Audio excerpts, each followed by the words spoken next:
దివంగత నటుడు కోట శ్రీనివాసరావు గారు ఇటీవల కన్నుమూసిన విషయం తెలిసింది. వయోభారంతో గత కొంతకాలంగా అనారోగ్య సమస్యలతో బాధపడిన ఆయన జూలై 13న తుది శ్వాస విడిచారు. అయితే ఆయన మరణించిన నెలన్నర రోజుల వ్యవధిలోనే కోట ఫ్యామిలీలో మరో విషాదం చోటు చేసుకుంది. కోట సతీమణి రుక్మిణి గారు కన్నుమూశారు.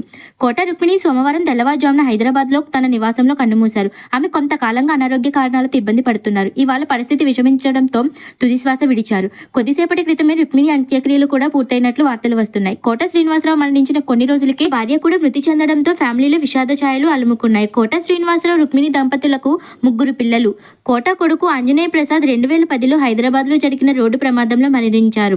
సిద్ధం గాయం 2 వంటి చిత్రాల్లో ప్రసాద్ నటించారు. ఒక్కగానొక్క కొడుకు మృతి చెందడంతో కోట దంపతులు బాగా కుంగిపోయారు. కోట ఇక లేరన్న వార్త మరవక ముందు ఆయన సతీమణి కూడా మృతి చెందడం అందరినీ కలిచివేస్తోంది. కోట శ్రీనివాసరావు గారికి చాలా ఓర్పు ఎక్కువ అని, అందరితో సరదాగా ఉంటారని పలు సందర్భాల్లో చెప్పారు. తన భర్త నటించిన చిత్రాల్లో అహనా పెళ్ళంట సినిమా అంటే తనకు చాలా ఇష్టమని, అందులో పిసినారి పాత్రలో బాగా నటించారని ఆమె చెబుతుంటారు. సినిమాలతో బిజీగా ఉండడం వల్ల ఫ్యామిలీతో ఎక్కువ సమయం గడపలేకపోయారని కోట శ్రీనివాసరావు అనేక సందర్భాల్లో చెప్పారు. తన పిల్లలు పెరిగి పెద్దయి మంచి చదువులు చదువుకోవడానికి తన భార్యే కారణమని చెబుతూ ఉండేవారు కోట శ్రీనివాసరావు గారు.